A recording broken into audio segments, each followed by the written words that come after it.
collect my lecture, which Arno has stolen from me. That's the first thing. I need this. Also, guten Morgen. Es tut mir leid, dass ich kann nicht auf Deutsch sprechen. My paper is about the philosophy of Gilles Deleuze, the idea of the body that we find in his thought, and also the thought of illness. Next slide.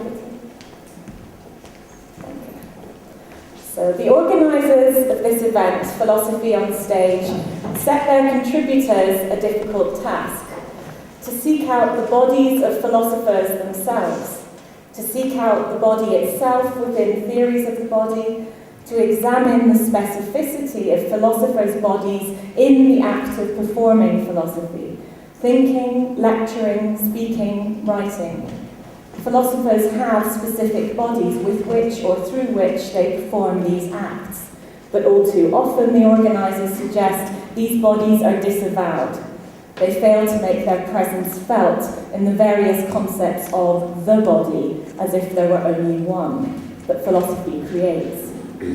Our task then is to foreground that which has been put in the background, to articulate the ways in which the very practice of thinking or philosophizing is constituted by its relation to the body of the thinker, by a body that breathes, heats, eats, shits and fucks, to put the problem in the terms of the philosopher whose multiple bodies I will seek to stage here, Gilles Deleuze. Next. It is hard to imagine that Deleuze was ever able to forget his body. It is 1947. Deleuze's health was already sufficiently poor that he did not receive the medical certificate required for taking the aggregation examination. He experienced violent asthma attacks and was having trouble breathing. It is 1968. Deleuze is working on his doctoral thesis, Difference in Repetition. He is often extremely tired and consults a doctor who diagnoses the return of his tuberculosis, which had resisted antibiotics and made an enormous hole in one of his lungs. Tuberculosis, one of the mysterious diseases Susan Sontag described as, quote, encumbered by the trappings of metaphor and romantically understood to be apt to strike the hypersensitive, the talented and/or the passionate, at least in the 19th century. It is a very visible disease, Sontag suggests, which makes the body transparent. The sufferer is racked by coughs, then sinks back, recovers breath, breathes normally, coughs again. TB is also the disease, surely not by coincidence, that Deleuze has in common with others he wrote about, Spinoza, Kafka, D.H. Lawrence. The shared embodied experience of the body turning to phlegm and mucus and sputum and finally blood, and of air, the need for better air. Next. The idea of air, and particularly of the breath of fresh air, repeatedly appears in Deleuze's thought, in the thought of a philosopher whose embodied experience was of the struggle to breathe.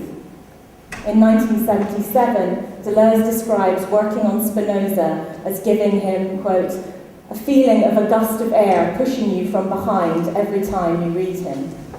Or again, in What is Philosophy, Deleuze and Guattari writes of the need for the painter to erase the cliches that already inhabit her canvas before she begins to paint, in order, quote, to let in a breath of fresh air from the chaos. And in this lecture, I want to suggest that there are four key concepts of what defines bodies within Deleuze's philosophy that let fresh air into the discourse of the body. Next. 1, a body can be anything, not just a human body. 2, a body is the sum of its affects, not being, not we love being, but we love becoming, nor a mere container for the diseases, as Deleuze calls them. Platonism, Cartesianism, and the tendency within thought that Deleuze diagnoses as interpretosis. because it is these ill-conceived images of thought, amongst others, that Deleuze's own theorization of bodies attempts to treat. Next. For Deleuze, ontological dualism is a kind of illness. The ill-thought notions of an immaterial mind and an unthinking body register the persistence of Platonic and Cartesian ways of thinking. There are purely, properly philosophical diseases, he argues, congenital illnesses that are passed on from one generation of philosophers to the next. For Platonism, Deleuze suggests in The Logic of Sense, it is the disease of idealism that is congenital. Quote, "The philosopher is a being of a sense. He is the one who leaves the cave and rises up. The more he rises, the more he is purified.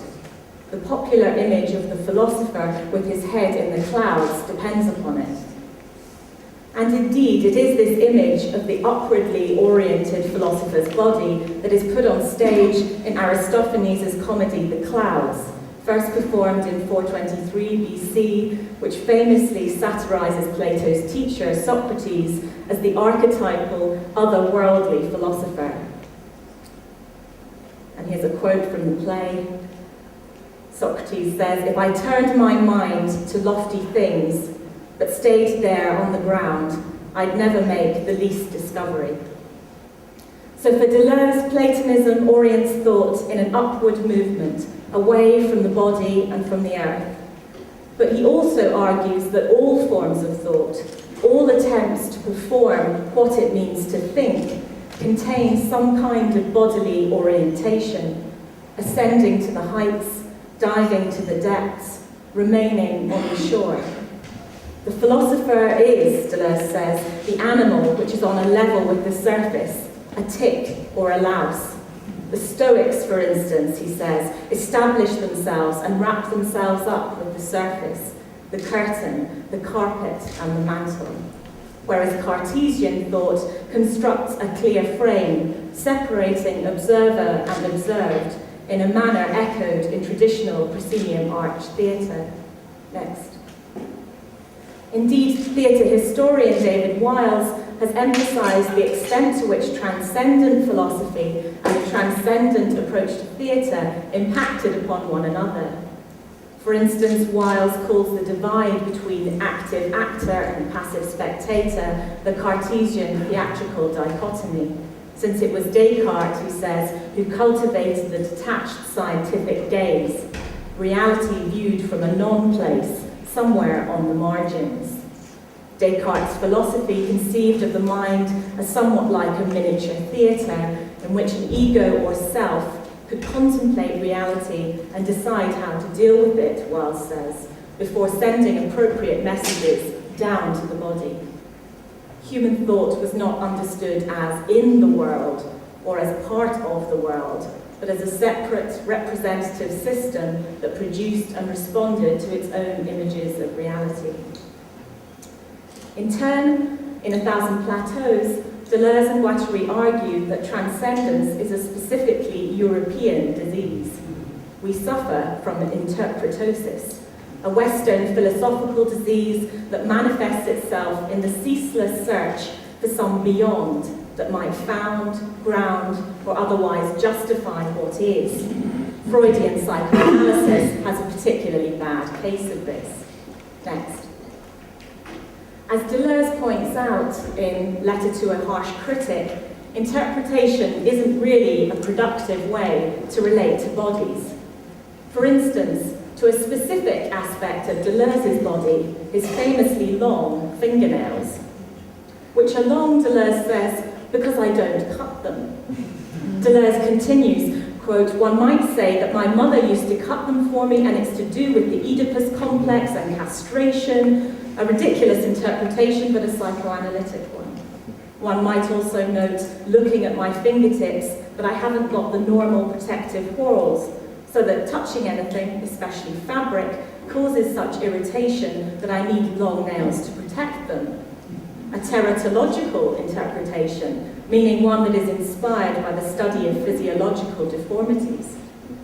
Alternatively, Deleuze suggests, One might say, and it's true, that I dream of being not invisible, but imperceptible, and the closest I can get to the dream is having fingernails I can keep in my pockets, so I find nothing more disconcerting than somebody looking at them. A social psychologist's interpretation. With the association of philosophy and illness, then, Deleuze firmly repositions thought in the body and in life. Deleuze's thought presents us with a number of conceptualizations of bodies and embodiment that stand in fairly stark contrast to this reduction of the body to the state of mere appearance, dumb matter, or the material stand-in for a meaning elsewhere. In what follows, I'll attempt to outline 4 of these concepts, each of which can be understood as part of Deleuze's broader insistence on the reality of becoming, not as a transition from one kind of being to another, nor as a kind of self-dissolution, but as the vital self-differing that constitutes the creativity of matter or bodies themselves. Next. So first, Deleuze's philosophy is characterized by a thoroughly expanded definition of what counts as a body, an inclusive approach to what can be understood to belong to the category of things we call bodies. A body can be anything, Deleuze says.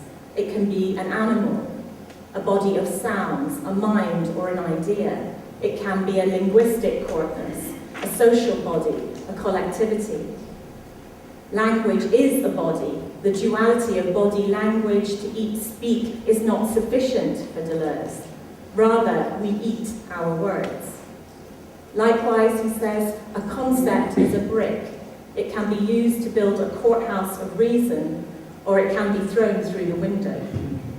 And Deleuze's concept of the body is just this, a brick that can be thrown through the window of Platonism, Cartesianism, interpretosis. It can be used to shatter any philosophy that consigns us to view the world at a distance from behind the glass. So whereas the announcement for this event, Philosophy on Stage 3, argues that philosophical theories of the body put a concept of it in the place of the body itself, Deleuze might argue that the concept is a body.